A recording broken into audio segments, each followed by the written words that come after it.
খুলুক আদম, মারিফাত shish, শুজাআত নূহ, খুল্লাত ইব্রাহিম, লিসান ইসমাঈল, হৃদয় ইসহাক, ফসহাত সালেহ, হিকমত লূত, বুশরা ইয়াকুব, জামাল ইউসুফ, সবর আইয়ুব, তাআত ইউনুস, জিহাদ Yusha, সৌত দাউদ, হুব্ব দানিয়াল, ওয়াকার ইলিয়াস, জুহদ ঈসা, কুওয়াত মূসা, হাইবত সুলাইমান, ওয়া ইলমাল খিজর। এই 27 নবীর 27টা গুণ রাসূলের সিনার ভিতরে ঢুকানো হয়েছে। শুধু এই কোরআনে উল্লেখ করা 27 নবীর নামে 27টা গুণ না, বরং ওয়াগমিজুহু ফি জামিই আখলাকিন নবিয়্যিন, সমস্ত নবীদের সমস্ত ভালো চরিত্র রাসূলের সিনার ভিতরে ঢুকানো হয়েছে। বলেন না সুবহানাল্লাহ। ওই রাসূলের উম্মত আমরা, ওই রাসূলের উম্মত আমরা। আখলাক তো রাসূলের এমন ছিল, রাসূল যখন আগমন করলেন দুনিয়াতে, নবুয়তের দাবি করলেন, পুরা আরব বিশ্ব রাসূলের বিরোধী, প্রশাসন রাসূলের বিরোধিতায়, সেনাবাহিনী রাসূলের বিরোধিতায়, রাষ্ট্রপ্রধান রাসূলের বিরোধিতায়। তো সবাই খুঁজতেছে যে রাসূলের ব্যাপারে কোনো খুঁত, কোনো দোষ, কোনো ত্রুটি আমরা বাহির করতে পারি কিনা। খুঁজতেছে রাসূলের ব্যাপারে কোনো ত্রুটি আমরা বাহির করতে পারি কিনা। হন্য হন্য হয়ে খোঁজা শুরু করছে রাসূলের কোনো দোষ পাওয়া যায় কিনা। নতুন এক ধর্ম নিয়ে আসছে, আমাদের ধর্মের বিরোধিতা করে, আমাদের দেবদেবীদের বিরোধিতা করে, আমাদের দেবদেবীদেরকে নিয়ে নানা কথা বলতে থাকে। দেখি না আমরা কোনো খুঁত পাই কিনা। একেবারে পাগলের মতো খুঁত খোঁজা শুরু করছে, আছে নাকি কোনো দোষ, আছে নাকি কোনো ত্রুটি। এই স্বভাবটা দেখবেন আমাদের মধ্যেও আছে। যখন কারো প্রতি হিংসা তৈরি হয়, অথবা কাউকে আমার পছন্দ হয় না কোনো কারণে, অথবা কোনো কারণে আমার অবস্থান কমে যাইতেছে, তো যার কারণে কমতেছে ওরে নিয়ে এইভাবে চুলচেরা বিশ্লেষণ শুরু করে, তার পিছনে চিরুনি অভিযান চালানো শুরু করে, দেখি কোনো ভুল আছে কিনা। এখন ভুল ধরার জন্য তো নিয়ম আছে ভাই। এখন ভুল ধরবেন আপনি, যদি সেটা শরীয়ত নির্দেশিত পদ্ধতিতে ভুল হয় তাহলে আপনাকে সেলুট আর সাধুবাদ জানাই। কিন্তু যদি আপনার ঘৃণা, আপনার অপছন্দ আর আপনার হিংসার কারণে, আপনার অবস্থান কমার কারণে আপনি যদি ভুল ধরেন, তাহলে তো এই ভুল আপনার মন বান্ধব বানানো এবং আপনার খামখেয়ালি, এছাড়া আর কিচ্ছু না, এছাড়া আর কিচ্ছু না। রাসূলুল্লাহ সাল্লাল্লাহু আলাইহি ওয়াসাল্লামের ভুল খুঁজা শুরু করছে মক্কার আরবরা, মুশরিকরা। রাসূলুল্লাহ সাল্লাল্লাহু আলাইহি ওয়াসাল্লামের পুরো জীবদ্দশার মধ্যে একটা ভুলও তারা খুঁজে পায় না। একটা হাদিস বলি, রাসূলুল্লাহ সাল্লাল্লাহু আলাইহি ওয়াসাল্লামের সাহাবাগণ একবার হিজরত করে হাবশায় গেছিলেন, সিরিয়াতে হিজরত করছিলেন। তো সিরিয়ার রাষ্ট্রপ্রধান যখন জানছে যে অমুক জায়গার মধ্যে একটা নতুন ধর্ম তৈরি হয়েছে, তার একজন নবী আছে, নবীর নাম হইতেছে মুহাম্মদ, সব ভালো ভালো কাজের দাওয়াত দেয়, আত্মীয়তার বন্ধন রক্ষা করার কথা বলে, মানুষকে নামাজের কথা বলে, দান সৎকার কথা বলে, এরকম কিছু ওই নবীর অনুসারী আমাদের দেশে হিজরত করে আসছে। তো রাষ্ট্রপ্রধান তাদেরকে ডাকছে, ডাকার পরে তারা যখন আসছে, ওই সময়ে উনি খবর পাইছে যে মক্কার কাফেরদের একজন বড় লিডার, নাম তার আবু সুফিয়ান, উনিও ব্যবসায়ের কাজে এখানেই আসেন। আবু সুফিয়ানকেও ডাকছে এবং বিপরীত দিকে মুহাম্মদের অনুসারী সাহাবাই কেরামদেরকেও ডাকছে। ডাইকা ওই রাষ্ট্রপ্রধান আবু সুফিয়ানকে জিজ্ঞেস করছে রাসূলের ব্যাপারে, যে আমি এই যে কিছু লোক যাদেরকে তোমরা তোমাদের দেশ থেকে বাহির কইরা দিছো, আমাদের দেশে হিজরত করে আসছে, তাদের থেকে তাদের ধর্মের ব্যাপারে আমি কিছু কথা শুনলাম, তুমি কিছু ওই ব্যক্তির ব্যাপারে কিছু বলো তো আমাকে। এরপরে রাষ্ট্রপ্রধান আবু সুফিয়ানকে কেন্দ্র করে অনেকগুলো প্রশ্ন করছে। কয়েকটা প্রশ্ন এমন ছিল যে তোমাদের যে নবী দাবি করছে নাম তার মুহাম্মদ, সে নাকি ইবাদতের কথা বলে, বলছে হ্যাঁ। সে নাকি আত্মীয়তার বন্ধন রক্ষা করার কথা বলে, বলছে হ্যাঁ। সে নাকি দান সৎকার কথা বলে, বলছে হ্যাঁ। এরকম করে একটা একটা একটা করে আবু সুফিয়ানকে প্রশ্ন করছে। আবু সুফিয়ান কোন প্রশ্নের মধ্যে রাসূলের বিরোধিতা করার দুঃসাহস দেখাইতে পারে না। কারণ যদি মিথ্যা বইলা চালায়া দিত, কারণ আরবের আরো অনেক লোক এইখানে বসা আছে যারা সাক্ষী দিত, রাষ্ট্রপ্রধানের কাছে আবু সুফিয়ান আজকে অপরাধী বলে বিবেচিত হইত। পরবর্তীতে আবু সুফিয়ান মুসলমান হয়েছিলেন। পরবর্তীতে এই ঘটনা আবু সুফিয়ান বলছিল, আমি যদি সুযোগ পাইতাম মুহাম্মদ আর তার ধর্মকে নিয়ে কিছু বলার, তাহলে সেদিন আমি অবশ্যই কিছু না কিছু বলতাম। শুধু এতটুকু বলতে পারছিলাম, সেটা হইতেছে, আমাকে জিজ্ঞেস করছিল যে মুহাম্মদ অঙ্গীকার রক্ষা করার বেলায় মুহাম্মদের ভূমিকা কি। তখন আমি শুধু এতটুকু বলছিলাম যে মুহাম্মদের সাথে আমাদের একটা চুক্তি হয়েছে, এখনো তো চুক্তিটা ঠিক আছে, জানি না আগামীতে এই চুক্তির ব্যাপারে মুহাম্মদ কি করে। শুধু এই একটা কথা ছাড়া আর কোনো কথা আমি মুহাম্মদের বেলায় বলতে পারি না, আর কোনো কথা আমি মুহাম্মদের উপরে তুলতে পারি নাই, কোন আঙ্গুল আমি মুহাম্মদের উপরে তুলতে পারি নাই। আল্লাহ তাআলা মুহাম্মদকে সমস্ত দোষ ত্রুটি অপবাদ, যেই কাজের কারণে, যেই কথার কারণে তার উপরে অভিযোগ আসতে পারে, তার উপরে কথা আসতে পারে, এমন সমস্ত কাজ থেকে আল্লাহ নিজে মুহাম্মদকে হেফাজতের মধ্যে রাখছিলেন। এরপরে রাসূলুল্লাহ সাল্লাল্লাহু আলাইহি ওয়াসাল্লামের প্রতি ভালোবাসা আল্লাহ তাআলা নিজে মানুষের অন্তরে ঢুকায়া দিয়েছেন, নিজে ভালোবাসা ঢুকায়া দিয়েছেন। দেখেন না, সারা পৃথিবীর মধ্যে আজকে যদি রাসূলকে নিয়ে কেউ কোনো কটু কথা বলে, রাসূলের ধর্ম ইসলামকে নিয়ে কোনো ব্যঙ্গার্থ কার্টুন বানায় বা ব্যঙ্গার্থ কথা বলে, আমরা পইরা রয়েছি বাংলাদেশে ওই ফ্রান্সের মধ্যে রাসূলকে নিয়ে ব্যঙ্গার্থ কার্টুন বানানোর কারণে এই যে গত 2 বছর আগে আন্দোলন আমরা সারা দেশব্যাপী করছিলাম না। তো রাসূলের প্রতি ভালোবাসা এবং মহব্বত, এটা স্বয়ং আল্লাহ প্রদত্ত ঢাইলা দেওয়া, স্বয়ং আল্লাহ প্রদত্ত ঢাইলা দেওয়া। বাবা মাকে গালি দিলেও আমরা এতটা সিরিয়াস হই না যতটা সিরিয়াস হই আমাদের রাসূলকে নিয়ে যদি কেউ কথা বলে। এই ভালোবাসাটা স্বয়ং আল্লাহ প্রদত্ত। তোমরা বকা দাও, গালি দাও, রাসূলকে নিয়ে ব্যঙ্গার্থ কার্টুন বানাও, তোমাদের ওই ব্যঙ্গার্থ কার্টুন, তোমাদের ওই কটু কথা, তোমাদের ওই বাজে মন্তব্যের কারণে রাসূলের প্রতি আমাদের ভালোবাসা কমে না, বরং রাসূলের প্রতি আমাদের ভালোবাসা বাড়ে। আমাদের ভালোবাসা কমাবে তোমরা? রাসূলের ভালোবাসা তো এটা আমাদের ঈমানের দাবি। ঈমানের তাগিদে আমরা রাসূলকে মহব্বত করি, রাসূলকে আমরা ভালোবাসি, আমাদের ভালোবাসা কমাবে? রাসূলের ভালোবাসা স্বয়ং আল্লাহ প্রদত্ত আমাদের অন্তরে ঢুকায়া দেওয়া। রাসূলুল্লাহ সাল্লাল্লাহু আলাইহি ওয়াসাল্লামের নামকে আল্লাহ তাআলা সারা পৃথিবীতে সমুন্নত করছেন।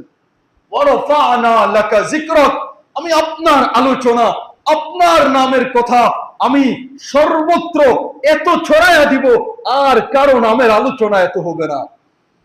রাসূলুল্লাহ সাল্লাল্লাহু আলাইহি ওয়াসাল্লাম তো বলছেন এটা আল্লাহ তাআলার পক্ষ থেকে হাদিসে কুদসির মধ্যে, যে যেখানেই আমার আলোচনা হবে সেখানে যদি রাসূলকে নিয়ে আলোচনা করা না হয়, ওই আলোচনাটা কাল ইয়াদিল জাসমা, কেমন যেন একটা পূর্ণাঙ্গ শরীর, শরীরের মধ্যে হাত না থাকলে যেমন শরীরটা অসম্পূর্ণ, ঠিক তেমনি আল্লাহর হামদ আছে, আল্লাহর আলোচনা আছে, রাসূলের আলোচনা যদি না থাকে ওই আলোচনাটা তেমন অসম্পূর্ণ।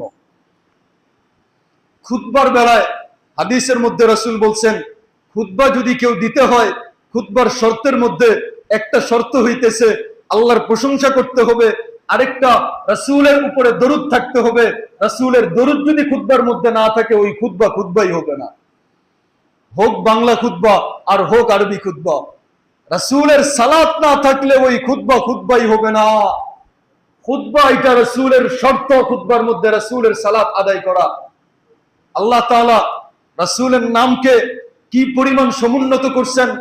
আল্লাহ এই যে পৃথিবীর সময় সূর্যকে কেন্দ্র করে যেভাবে সাজায়া রাখছেন, এক দেশের সাথে আরেক দেশের সময়ের কিছুটা তারতম্য এবং পরিবর্তন আল্লাহ তাআলা রাখছেন। কোন জায়গায় কয়েক মিনিট, কোন জায়গায় কয়েক ঘন্টা, কোন জায়গায় অনেক লম্বা সময়ের একটা গ্যাপ আল্লাহ তাআলা রাখছেন। এই গ্যাপটার বৈজ্ঞানিক অনেক ব্যাখ্যা আছে, কিন্তু এই ব্যাখ্যার পিছনে ভিতরে আরো একটা রহস্য লুকায়া আছে। সেটা হইতেছে আল্লাহ যে বলছেন ওয়ারফা'না লাকা যিকরাক, আমি আপনার নামকে উঁচু করব।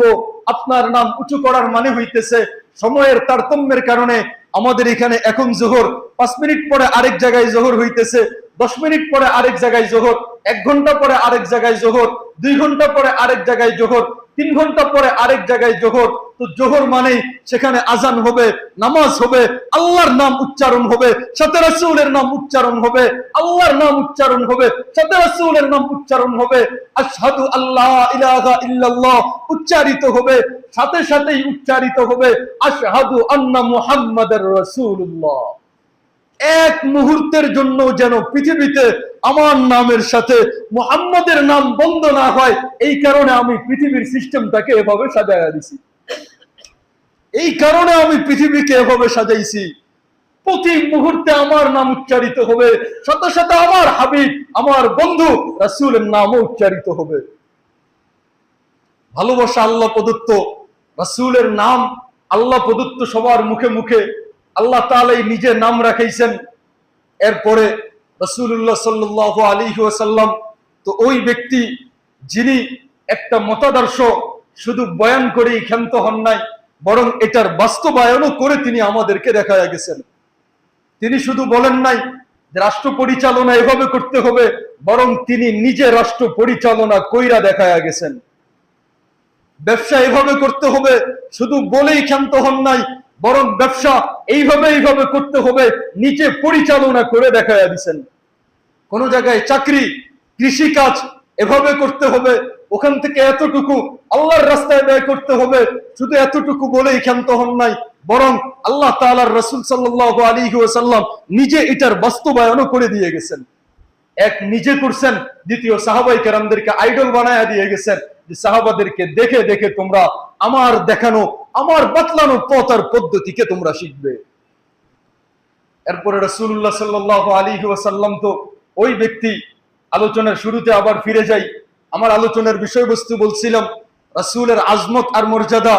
আদম আলাইহিস সালাম জান্নাতে ঢোকার পরে জিজ্ঞেস করছিল যে আল্লাহ, এই যে আপনার নামের সাথে মিলায়া যে নামটা লিখছেন, আমি যেদিকেই তাকাই ওখানেই দেখি এই নাম, আরশে দেখলাম ওখানেও এই নাম, ফেরেশতারা আমাকে স্বাগত জানায়া জান্নাতে নিতে আসছে, তাদের কপালেও দেখলাম লেখা, জান্নাতের গেটেও দেখলাম লেখা।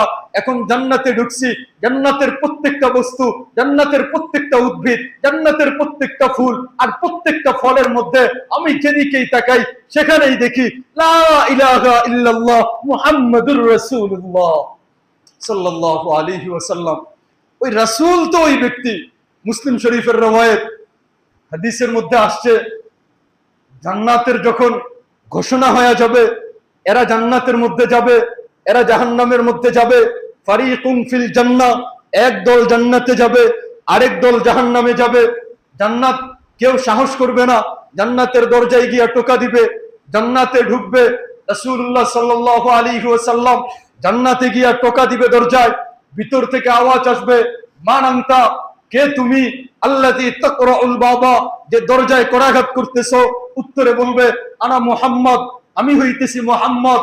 উত্তরে ফেরেশতা বলবে, জান্নাতের যে গেটের মধ্যে আছে রেজওয়ান ফেরেশতা, ওই রেজওয়ান বলবে, হ্যাঁ দ্রুত আসুন না, আপনার জন্যই আমি জান্নাতের গেট খুলতেছি না, আপনার জন্যই অপেক্ষায় আছি। জান্নাতের গেট যাকে দিয়ে খোলা হবে তিনি আমাদের সরদার মুহাম্মাদুর রাসূলুল্লাহ। সর্বপ্রথম জান্নাতে প্রবেশ করবেন আমাদের সরদার মুহাম্মদ রাসূলুল্লাহ। চলেন না আরো কিছু দেখাই মুহাম্মদের আজমত। আল্লাহ তাআলা কালিমার দুইটা অংশ রাখছেন, এক অংশ লা ইলাহা ইল্লাল্লাহ, দ্বিতীয় অংশ মুহাম্মাদুর রাসূলুল্লাহ। কি চমৎকার মিল! লা ইলাহা ইল্লাল্লাহর সাথে মুহাম্মাদুর রাসূলুল্লাহকে আল্লাহ মিলাইছেন। লা ইলাহা ইল্লাল্লাহর মধ্যে আল্লাহ তাআলা অক্ষর রাখছেন 12টা, মুহাম্মাদুর রাসূলুল্লাহ এর মধ্যেও আল্লাহ তাআলা অক্ষর রাখছেন 12টা। লা ইলাহা ইল্লাল্লাহর মধ্যে কোনো নক্তাওয়ালা অক্ষর নাই, মুহাম্মাদুর রাসূলুল্লাহ এর মধ্যেও কোনো নক্তাওয়ালা অক্ষর আল্লাহ ব্যবহার করেন নাই। কারণ আরবি ব্যাকরণের মধ্যে আমরা পড়ছি, আরবি অক্ষরের মধ্যে যেই অক্ষরের মধ্যে নক্তা আছে, এই অক্ষরটা মানের দিক থেকে দুর্বল। দুর্বল হওয়ার কারণে লা ইলাহা ইল্লাল্লাহ আল্লাহর নামের মধ্যেও দুর্বল নক্তাওয়ালা অক্ষর রাখেন নাই। মুহাম্মাদুর রাসূলুল্লাহ আল্লাহর সাথেই মিলায়া ওখানের মধ্যেও কোনো নক্তাওয়ালা দুর্বল অক্ষর আল্লাহ রাখেন নাই। আল্লাহ তাআলার নাম আল্লাহ, অনেক নাম আছে, তবে আল্লাহর যে জাতি নাম, এই জাতি নাম হইতেছে আল্লাহ। আল্লাহর মধ্যে আল্লাহ তাআলা অক্ষর রাখছেন 4টা, আলিফ, লাম, লাম, হা, এই মোট 4টা অক্ষর। আল্লাহ তার বন্ধুর জন্য যে 2 নাম সিলেক্ট করলেন, এক নাম মুহাম্মদ, আরেক নাম আহমদ। মুহাম্মদ এবং আহমদ এই 2 নামের মধ্যেও আল্লাহ তাআলা অক্ষর রাখছেন 4টা। আল্লাহ এই 4 অক্ষরের মধ্যে কোন নক্তাওয়ালা দুর্বল অক্ষর নাই। মুহাম্মদ, আহমদ এখানেও 4 অক্ষরের মধ্যে কোন নক্তাওয়ালা দুর্বল অক্ষর আল্লাহ রাখেন নাই। শুধু নিজের নাম আর অক্ষরের দিক থেকেই মিলান নাই, বরং আল্লাহ তাআলা কোরআনের সাথেও মিলাইছেন। আল্লাহ তাআলা কোরআনকে শুরু করতেছেন আলহামদু দিয়ে। আলহামদু, আলিফ লাম, এটা ব্যাকরণের দিক থেকে আসে। আলিফ লাম এটা কোনো শব্দ না, বরং শব্দ হইতেছে হামদ। হামদ তো ঠিক তেমনি আপনি রাসূলের যে নাম মুহাম্মদ এবং আহমদ, মুহাম্মদ থেকে যদি আপনি মিমকে বাদ দেন বাকি থাকবে হামদ, আহমদ থেকে যদি আলিফকে বাদ দেন বাকি থাকবে হামদ। কোরআনও শুরু হামদ দিয়া, আল্লাহর রাসূলের নামও আল্লাহ রাখছেন হামদ। হামদ মানে প্রশংসা, প্রশংসা, প্রশংসা। সব জায়গায় আল্লাহর প্রশংসা, সেখানেই রাসূলের প্রশংসা। আল্লাহর প্রশংসা যেখানে, রাসূলের প্রশংসা হবে সেখানে। ওই রাসূল আল্লাহ আমাদেরকে দান করছেন, ওই রাসূলকে আল্লাহ আমাদেরকে দান করছেন, ওই রাসূলের উম্মত আল্লাহ আমাদেরকে বানাইছেন। আলোচনা এখনো অনেক বাকি। কয়টা বললাম বলেন? কতগুলা শোনাবো আপনাকে রাসূলের আজমত আর বরত্বের কথা। আরেকটা বলে শেষ করতেছি। রাসূলুল্লাহ সাল্লাল্লাহু আলাইহি ওয়াসাল্লামের মর্যাদা দেওয়ার জন্য আগে আমি বলছিলাম, যত নবী আল্লাহ জমিনের মধ্যে পাঠাইছেন, আল্লাহ নবীদেরকে সবচেয়ে শ্রেষ্ঠ আর সম্মানিত বানাইছেন। এক এক নবীকে এক এক কারণে আলাদাভাবে শ্রেষ্ঠত্ব দিছেন। কাউকে কিতাব দিছেন, কারো কাছে আল্লাহ নিজে কথা বলছেন, অথবা কাউকে আল্লাহ তাআলা বড় পরীক্ষা নেওয়ার মাধ্যমে আল্লাহ তাআলা শ্রেষ্ঠত্ব আর মর্যাদা দিছেন। যেমন ইব্রাহিম আলাইহিস সালামকে আল্লাহ তাআলা পরীক্ষা নিছিলেন, পুত্র ইসমাইলকে জবাই করো। এই পরীক্ষা দেওয়ার মাধ্যমে ইব্রাহিম আলাইহিস সালামের মর্যাদা আল্লাহর কাছে বাড়াইছেন। মুসা আলাইহিস সালাতু ওয়াস সালামের মর্যাদা আল্লাহর কাছে বাড়াইছিলেন। মুসা গিয়ে তুর পাহাড়ে আল্লাহর সাথে কথা বলতো। ঈসা আলাইহিস সালামের মর্যাদা আল্লাহ বাড়াইছিলেন, কারণ ঈসাকে বাবা সারা জন্ম দিছিলেন। সরাসরি জিবরিল আইসা উনার মায়ের গলার মধ্যে একটা ফু দিছিল। এই ফু দেওয়ার কারণে ঈসা আলাইহিস সালাম গর্ভে আসছিলেন, বাবা সারা জন্ম গ্রহণ করছিলেন।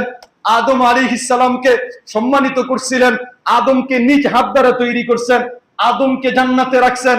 তো সমস্ত নবীদের সমস্ত সম্মানকে একত্রিত করলে আমাদের রাসূলকে আল্লাহ যে সম্মান দান করছে, এই সম্মানের ধারে কাছে উঠাইতে পারে না।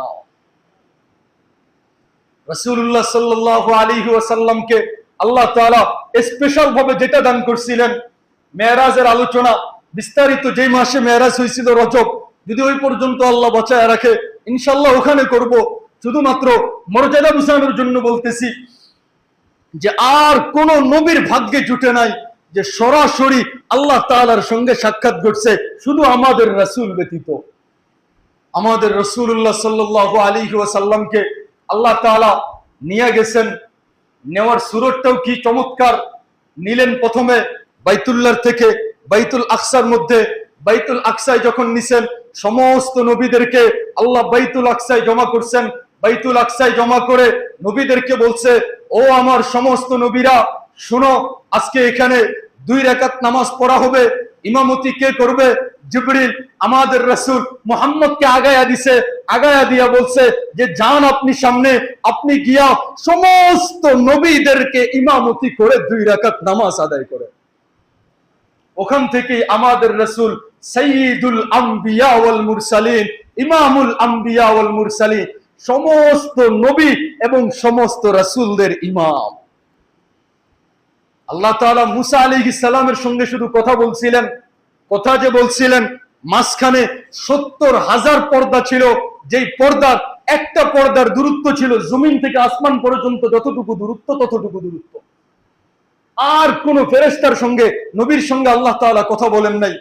কিন্তু আমাদের রাসূলের বেলায় সমস্ত নবীদের ইমামতি করায়া আল্লাহ তাআলা নিয়ে গেছেন সিদরাতুল মুনতাহায় গিয়া জিবরিল বলছে, মুহাম্মদ বন্ধু, এর সামনে এক চুল আগানোর শক্তি আমার নাই, আমি যদি এক চুল আগাই তাহলে আল্লাহর নূরের তাজাল্লি আমাকে জ্বালায়া কইরা সারখার কইরা দিবে। এরপরে আপনি বাড়েন।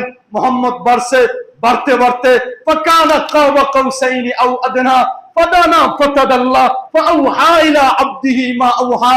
আল্লাহর কাছে গেছে, কতটুকু কাছে এটা আল্লাহ কোরআনের মধ্যে বলছে। আল্লাহর কুদরতি হাঁটুর সঙ্গে রাসূলের হাঁটু লাগানো ছিল। ফাদানা ফাতাদাল্লা ফাআউহা ইলা আবদিহি মা আওহা। যা যা ওহী পাঠানো আল্লাহ তাআলা রাসূলকে সেদিন ওহী দিছিলেন। ওই মেরাজের একটা সামান্য ছিটে ফাটা আল্লাহ আমাদের কাছে নিয়ে আসছিলেন। সেটা কি? রাসূল বলছেন, আসসালাতু মি'রাজুল মুমিনিন, মুমিন বান্দাদের জন্য আল্লাহর সঙ্গে মেরাজ হইতেছে নামাজ।